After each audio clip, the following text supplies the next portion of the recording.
পরাজয়ে প্রতি ক্ষুদর দাবালে অপ্রথম পরিচালায় তুলেছে ওর হৃদয়তে প্রয়োজনতে অন্যায় ভাবে আক্রমণ করি হলেও হস্তিনাপুর নবই লাগিব অন্যথা তোর নামতে চিরদিনলৈ লাগিব কলংক।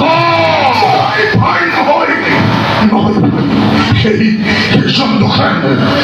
চন্দ্ৰসেন জীৱিত থকালৈকে যুদ্ধতে জয়লাভ কৰাটো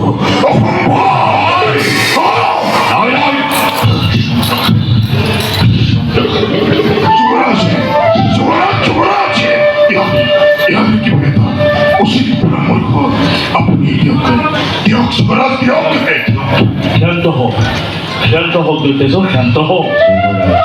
কিছু সময়ৰ পূৰ্বে গুপ্তচৰৰ মুখে মই জানিব পাৰিছো কালিলৈ পূৰ্ণিমা ব্ৰত পালনৰ বাবে হস্তিনাপুৰে যুদ্ধ স্থগিত ৰাখিছে। এই সুযোগ অন্যায়ভাৱে হলেও চন্দ্ৰসেনক কিন্তু বধ কৰিব পাৰি। অবশ্যই ক্ষমতা ন্যায় অন্যায় বিচার করার নয় প্রয়োজনে সত্যাত জয় করি অদত্ত রাখিব লাগে কর্তর বিগ্রহ।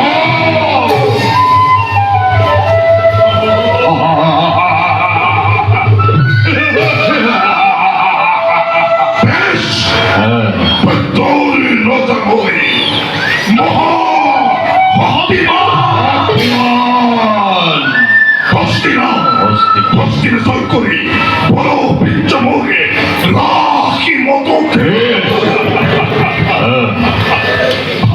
দাদা তুমি সকলো কাৰ্য সঠিকভাৱে কৰিবা নিৰ্ধাৰণ। এতিয়া বলা দাদা বলা যাওঁ আমি ষড়যন্ত্ৰ আমি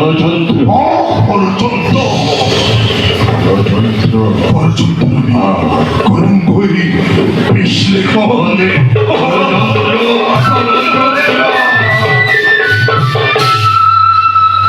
ষড়যন্ত্ৰ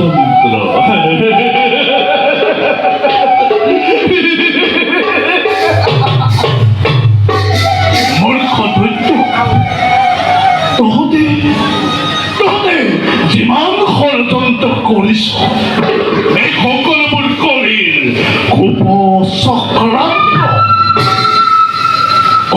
চক্ৰান্তৰ ৰংগশালাৰ মহাসমন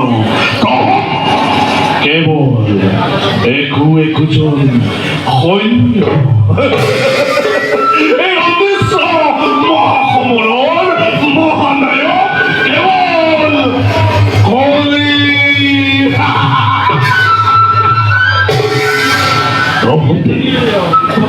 তহঁতে কেৱল মোৰ পথৰ কণ্ঠক পৰিষ্কাৰ কৰিছ আৰু মই বিনা দ্বিধাই সেই পথত কৰি বিচৰণ নিজ লক্ষ্য কৰিম প্ৰাপ্ত। কাৰো সাধ্য নাই কৰি বাধা দিয়া, কোনেও নোৱাৰে কৰিব পথ ৰুদ্ধ মোৰ। চক্ষুৰ পলকতে ধৰ্ম গ্ৰাস কৰি জগতৰ শ্ৰেষ্ঠ মহত্তম ৰূপে ভাগ্য নিয়ন্ত্ৰা সম জীৱন ধৰাৰ